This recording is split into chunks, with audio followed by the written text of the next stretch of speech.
Let's talk about this weird little pedal from NeuralDSP called the NanoCortex.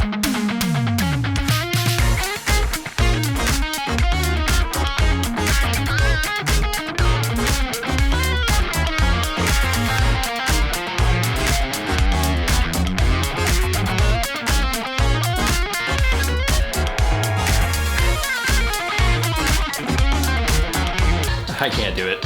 I can't do it anymore.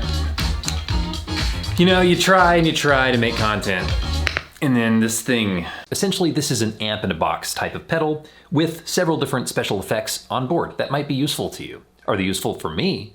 No, they aren't, and I'm gonna tell you why. The way you add captures to this pedal is through an app on your phone. There are 25 available capture slots, which I don't think that's that many. I think this should have had more than 25 available slots. That's just me. And you overwrite one of those slots with the new capture that you're trying to add to it, and then you can customize it to your heart's content. There are 5 available IR blocks you can throw in for cabinet simulation, which again, 5 blocks for cabs, that's not very many until you have to get on your smartphone and overwrite a cab with a new cab. I have like 10 or 15 different IRs that I love using, and so picking my favorite 5 is like a chore. But you know, I guess in a way you could treat it as an exercise in creativity through restriction, which is just a fancy way of saying that you might just want to get a quad cortex if you want full functionality. Let's talk about the built-in effects. It starts with a noise gate, then a transposer, then the amplifier, then the cab, then a modulation, then delay, then reverb.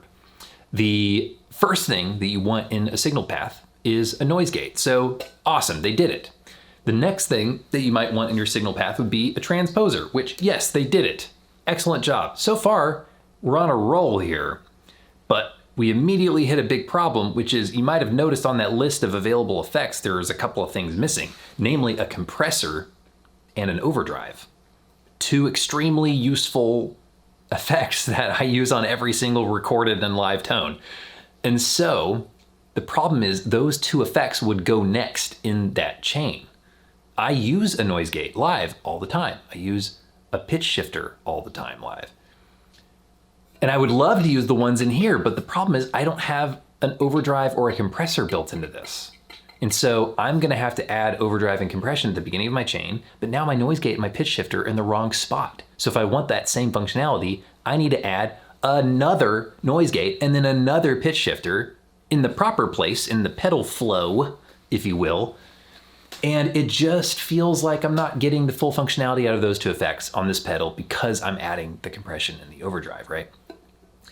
And then the modulation that's in this pedal built in is a simulation of the Boss CE2 Wazacraft chorus pedal, which is exactly the same chorus that I use on my normal pedal board anyway. So I'm probably not necessarily going to need that, which that's on me. That's not a problem with this. It's a great sounding modulation. It's just I already have the real thing on the board. I can just lean down and tweak it real quick, and it's super easy. So I'm just going to use that pedal probably if I want to. I mean, that's not a requirement. It's just, it's not useful for me on this, right?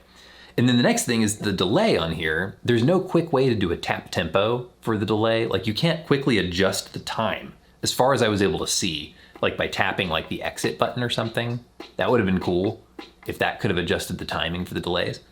You can adjust the amount of the delay though. You can adjust the delay time on your phone, but you can't really adjust it here, which is kind of like a big deal to me. So I'm gonna just probably run a regular delay pedal after this.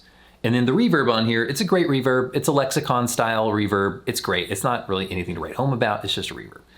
So I might even run like a Strymon Cloudburst on the other side of this to give me a more stylized, more beautiful, lush reverb sound that I can also lean down and tweak with my hands, right? What this is basically going to be for me is the amplifier head and cabinet in a box, and that's all for $550.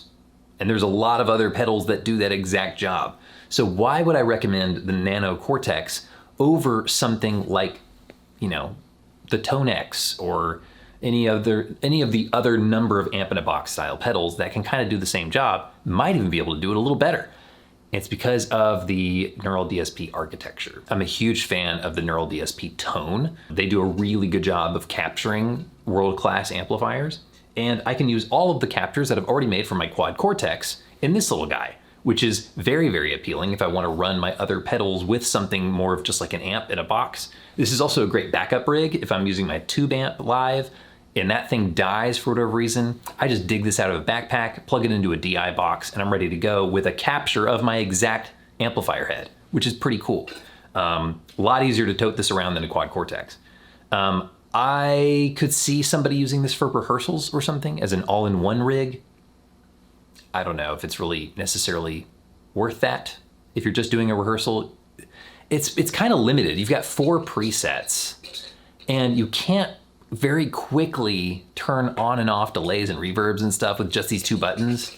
So it's like kind of limited as a do-it-all pedal, but it does have a lot of sounds available to you. So it could be cool for like bedroom recording, or like if you're, you know, at a hotel and you're doing some session work while on the road, you could get a lot of tones out of this.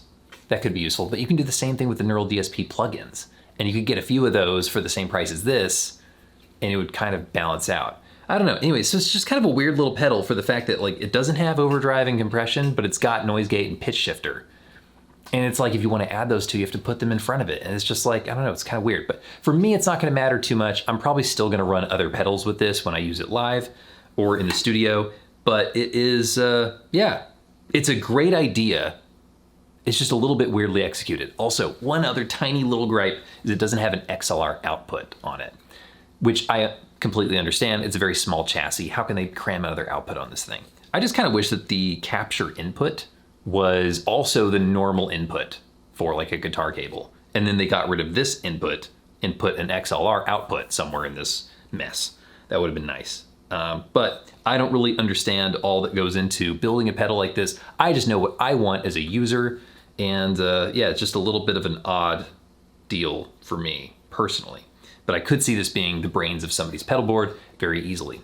Hope you enjoyed it. Hope you learned something useful. If you did, leave a comment, and I will see you next time. Peace out.